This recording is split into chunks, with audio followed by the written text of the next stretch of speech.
One of the things I really love and respect about you, Brad, for your stand-up especially, is that you're able to incorporate humor about your height. And I think that's something noble that you do. And I think it gives other dwarf comedians, people in general, actually, just to kind of be themselves and to kind of poke fun of themselves and to make light out of any situation. But how do you Yeah. respond to when others make jokes about your height, even like other comedians? Does that ever bother you, or do you kind of embrace it at Uh, that point? it bothers me when they're not good. When it's lazy. Like I've heard some great short jokes. Ralphie May had some of the R.I.P. Ralphie May. He had some of the best dwarf jokes ever. He and I were actually on a show together one time, and he was gonna do a set, and then I went on before him. Somewhere in my set, I made a joke about Ralphie's size. If you don't know about Ralphie, he's a very large man. And when I came off stage, Ralphie went on stage and did his entire 20-minute set on me and on dwarf jokes. And he just had that many, and it was great. He's got some great ones. Jimmy Carr has some amazing dwarf jokes. So I love them. When comedians make fun of me, that's great. I love it as long as they're good. When they come off lazy or they come off simple, or they just come off like they're taking the easy way out, like it's not. I hate that. Like if I hear one more person tell me that my set came up short, I'm like, that's just fucking lazy, man. It's not like have an original take. And by the way, I'm fully aware that my very first album was called Coming Up Short, so save your tweets. um yeah. And I talk about it in my act because there's been times where I've gone on stage and I haven't mentioned it at all. I haven't mentioned dwarfism at all. And the audience just kind of looks at me like, does he know? And I like to address it very quickly just so the audience knows, like, yeah, I'm good. We're good here. I'm aware of it. And then I can move on to other topics. I don't like to make my entire set about it. But I do like to mention it just so the audience knows that we're all friends here and we're all having a good time. Yeah, there was also one moment too where you were on Bobby Lee's podcast and he mentioned the Thumble joke.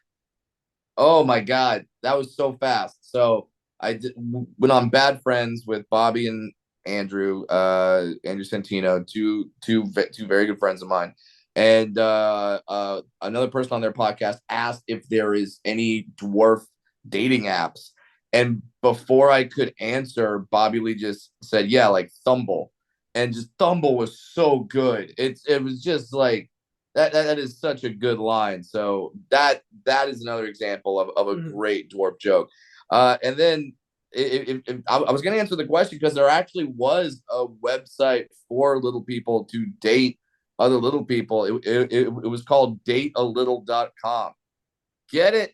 Date a little. Anyway, Nice. that was a real thing. That was a real website. But before I mentioned that, Bobby just came over the top and had a better line than I could have ever done. So kudos, Bobby Lee. Yeah, well, it's nice that you have all these good relationships with all these good comedians. Another one too that I have to bring up is I thought it was hilarious, and it was so like out of left field. It was on Adam Ray's Dr. Phil sit down with Bill Burr. You did this LP cologne commercial, and it was Yes. so funny. How did that whole thing come about? Like, how did you guys plan that? So that commercial was, if you notice in that commercial, I don't have the beard, and that's because that commercial was done in about 2015. We shot that ad when Adam and I had a podcast together called the About Last Night podcast, and we thought it'd be a weird idea. We have this friend Sid Wilder who she plays the woman in the ad who's just this gorgeous, funny, and then she was down for it. So we thought, yeah, let's do it. And like I think we did it after Brad Pitt had a commercial for Chanel number 5 where he was just standing saying nonsense in the commercial. Like he's just standing there and be like, her look, her smell, the way she moves, the way she does, the way she like just and just saying nothing. And that's what these perfume commercials do. Like I know Johnny Depp has some for Sauvage Yeah, Dior Sauvage. where Yeah. Yeah, where he's just like, "Where am I going? I don't know. Can she be there? Can I be discovered? Can?" And it's just like, no one. What are you saying? So they're just saying nonsense. So we were kind of playing off of that, and but yeah, it was a lot of fun. And you could look up the commercial. It's I believe it's on Adam Ray's YouTube page. So yeah, look that up. LP Cologne, put a little man in you. Yeah, Love it. I love it. There's also another interesting thing I wanted to ask you about because I watched a yeah, video with Jerry Seinfeld talking to Howard Stern and about just like his comedic approach. Like for example, what Jerry Seinfeld does, he goes, "I'm never not thinking of material." And there's a yeah. Howard Stern's like, "Wait, so right now in this conversation with you and I, you're thinking of material?" He goes, "Yeah." He goes, "I'm thinking right now how I could turn this into a comedy act." And then Howard Stern's like, "Isn't that like stressful?" And I'll put for everybody watching, I'll put the clip up so you can watch. I'm never not working on material. Every second of my existence, I'm thinking, could I do something with that? Mhm. But I want to know your opinion. Do you live your life like that too, thinking like everywhere you go, everything you see, it's like, wait, can I put this in an act? Like, is that how a comedian actually thinks or no? I mean, maybe some think other ways. Everyone's process is different, but yeah, for me, I'm definitely like that where all the time I'm constantly thinking about like, is this material? Is this, especially right now, because I just recorded a special that will be coming out in December. Follow me on social media and you'll find out when and where and all those fun details. But yes, so now I'm trying to write new material. So when I go out on this new theater tour that I'm doing in 2024, that people don't see anything that they saw in the special. So I'm just throwing everything I can at the wall. So if you're a friend of mine, if you're a relative, if you're anyone, and you say something ridiculous, like yes, I'm constantly thinking about material. Everything my daughter does, I'm constantly thinking, can I do this into a bit? It's probably not very healthy. It's probably not good. It's probably something that I should be more present, more in the moment, more just not always thinking about material. It's funny. So I'm constantly trying to think of material and think of jokes and write jokes. My wife and I actually we have a safe word, but it's not for sex. My wife and I have a safe word for when I need to stop with the jokes, for when I'm taking a joke too far. And that happens constantly because I am who I am, and I never shut this off. So we'll be like at a dinner party or something with friends that aren't comedians that don't think like me, and she just looks at me if I'm going on a rant and just yell. It just says like very like under her breath like cephalopod, and I'm like, okay, I got it, That, cephalopod. that's Yeah, no is that the problem. safe word? Yeah, it's her favorite type of mollusk. What, you don't have one? So yeah, that's our safe word that for me knows that tells me, all right, I need to try to be a human being right now and pull out of comedian mode. It's okay. Well, actually, it's funny you mention all that stuff about how maybe sometimes you might take something too far. There's a because that Yeah, comedians. This is the thing. Well, I've learned when watching other comedians. Like I'm only 24, but my dad showed me, for example, like Robin Williams, Jim Carrey, Rodney Dangerfield is one of my favorites, and there's always this good, fear about like being canceled. And I think sure, nowadays, I think a lot of comedians, you look at like Chris Rock with the Will Smith thing. It's like that whole yeah, thing. He was scared to like. It's like we can't even say stuff anymore without being afraid something's gonna happen. Even with mhm, Dave Chappelle, and then yeah. the fan that tried to attack him on stage. So I don't know, like, do you ever get these fears one day that like you may say something and it's gonna just affect you, or do you kind of just not let that affect your art? Because it is an art, comedy, right? Yeah. You know, it's this weird thing because I feel like people are talking about comedians getting canceled and can you say what you want to say? Can you have that opportunity? I'm kind of in the middle of this where uh I it's like yes, cancel culture is kind of a thing. I think comedians overall are safe. I think the people that will cancel a comedian, we're never going to consume that comedian's product at all. I think the most important thing is that you're just authentic. You are who you are. If you're a completely clean cut Christian comedian and then you get caught saying something that's not along those lines, that might cancel you from that particular audience. Then you watch like a Jim Norton show or a Shane Gillis show, and they're saying things that are crazy, but at the same time, that's who they are. That's who they are. That's the jokes they write. That's their personality, and they do it so well. So it's a weird thing where I'm not saying cancel culture doesn't exist, but I think comedians are pretty good. Like we're pretty safe. I think we're always going to have a market. Now you might get canceled from a corporate job because they have stockholders and they have like they have people that they kind of have to answer to. But in terms of just your stand up, I think comedians overall are pretty safe. What the one thing that people have to realize with comics in terms of are they going too far is like, oh, that joke was over the line. We don't know where the line is, and people are like, oh, you should have known. It's like we have no idea where the line is. So I think as long as the joke is being told in the terms of it is a joke, we are making the attempt at entertaining you. I think the comedian has to be given a little bit more slack on the leash. I'm not saying that we can just say anything and have no consequences whatsoever. I'm just saying that what was the intent? If the intent was to entertain, was to make a joke, then I think that should be taken and viewed differently than, let's say, Anderson Cooper or a newsman. If a news person says something, if Tucker Carlson says something, or if Anderson Cooper says something, well, then that should be taken differently than how a comedian says something, because our intent is to entertain, is to titillate, is to make you think, is to go right up to that line, maybe dance a little over it, but then come back and let you know that it was all for the sake of entertaining you. And the wonderful part about comedy is that if you find a comedian that is telling jokes that you don't like, that go over the line, fine. There's a lot of other comedians out there. If you don't like me, you can watch Jim Gaffigan, you can watch Brian Regan, who are brilliant comedians, and you will enjoy their thing. Just because we don't say something, or we say something that you don't like, doesn't mean we should not be allowed to exist. And I think I think people are understanding that now. Yeah, so that was a very long way of saying I am true to the art. If I think it, if I believe it, and I think it's funny, I will say it. Now, the audience will tell me ultimately what is funny and what is not. I've tried jokes that I thought were funny that the audience came back to me and said, no, it is not funny. And then I go, okay. And then I stop.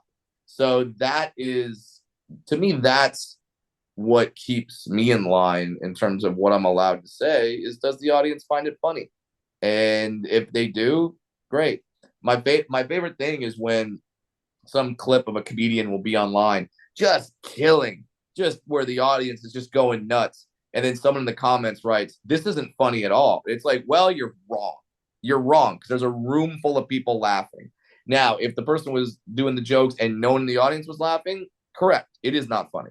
But if a room, a theater, some of these comedians, a stadium is laughing, you can't say it's not funny. You can't. Yeah, well, I think this is why you're very successful at what you do, because you're able to read the room well, and you're staying true to your art form, and that's what makes it ultimately funny. You're not changing who you are as a person. There's even, like, I saw on your Instagram, like I was going through your Instagram, like all these funny videos. There's one where you did that Oompa Loompa thing where it was Yeah. you showed the picture and it was like, yeah, I forgot exactly what it is. I'm trying to find it and I'll pull it up for people to see. But then you're like, I don't Yeah. like the look of it. Now that Hugh Grant is an Oompa Loompa in the new Wonka movie, here's what a lot of out-of-work dwarf actors have to do now.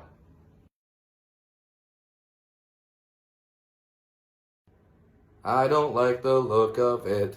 Yeah, I like to do that, and now it's kind of interesting because now whenever some sort of dwarf related news story happens, people are now kind of looking at me to be like, all right, what's Brad got to say about this? What is the opinion on this? So when Hugh Grant was cast as an Oompa Loompa, yeah, people looked at me and be like, okay, What's his take? What is Brad going to say about this? So I kind of like that. I like being sort of the person that when something happens in the dwarf world, people look at me and be like, all right, what is Brad's going to be this opinion? Because if you look at different sections of our world, there's definitely comedians that have cornered those types of markets. If something happens in Black America, I want to know what Chappelle says about it. I want to know what Chris Rock says about it.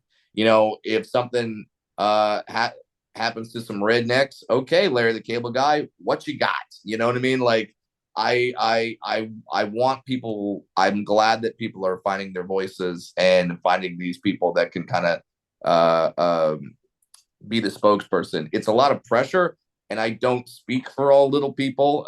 Lord knows I do not speak for all little people, but it is fun knowing that when something happens in the dwarf world, I get sent all the videos. My Instagram is constantly just DMs from people that find dwarf videos on the internet. I know as soon as one goes viral, because as soon as one goes viral, it is in my DMs. It's crazy. Yeah, absolutely. Yeah. Well, it's kind of interesting because I've seen other interviews with other dwarf actors or comedians, and actually one the wrestler the guy who plays Hornswoggle, he was talking like Pierce Yeah. Morgan about this whole Snow White thing and the Hugh Grant stuff and blue, but I like how your approach to it is just making a laugh out of it, right? But I don't know where you stand on that whole thing, but I think at the end of the day, Yeah. you kind of make light out of the whole situation, right?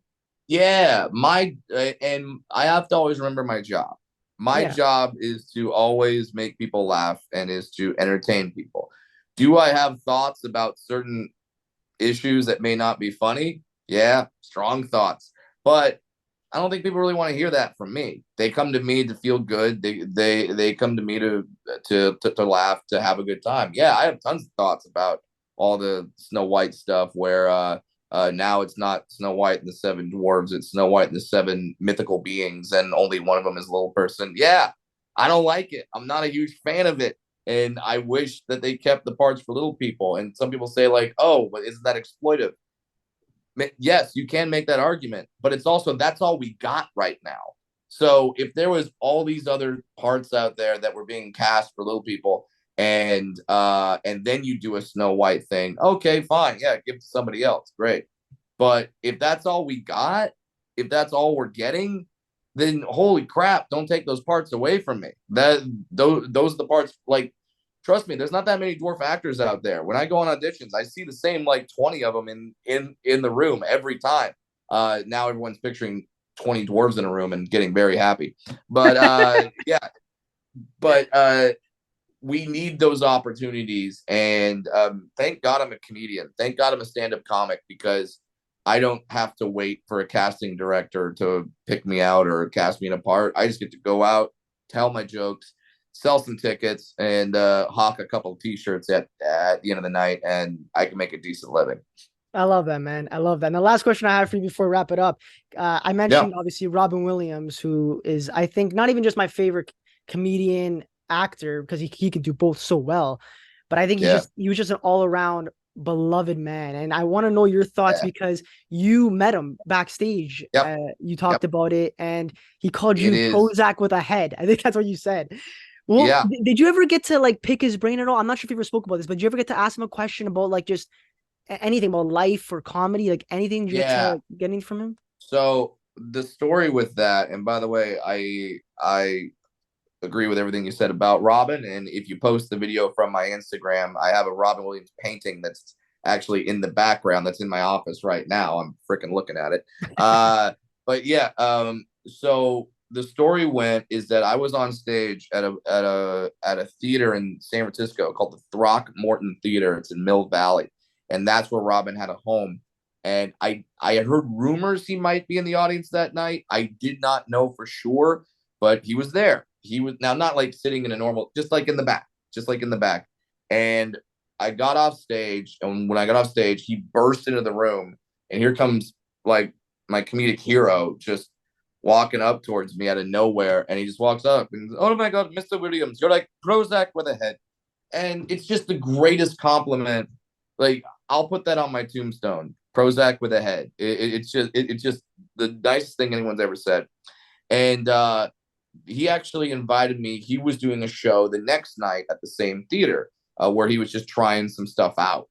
And it was a small theater in his hometown, so he would do shows there to kind of try stuff out.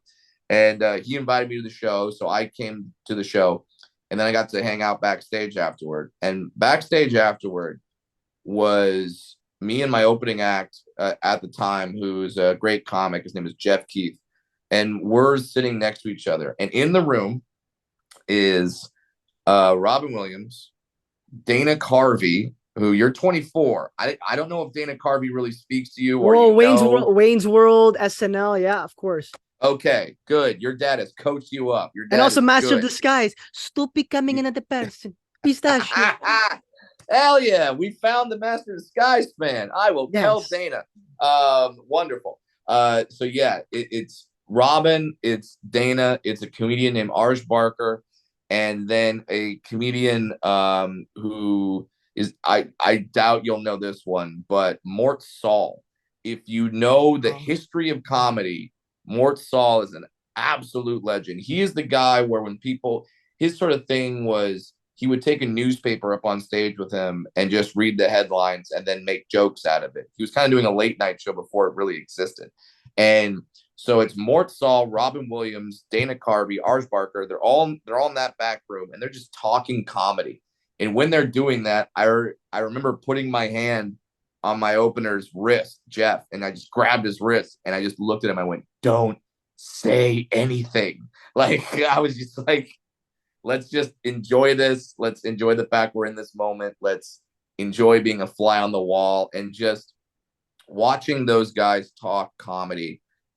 It was great, but also very humbling in that they were doing the same things that I do when I'm with my comedian friends talking comedy, talking about their best shows, most of all talking about their worst shows. That's what comedians normally do. We don't talk about the good ones. We talk about the ones that went horribly wrong. And we talk about, club owners that we like, club owners that we hate, this gig, that gig.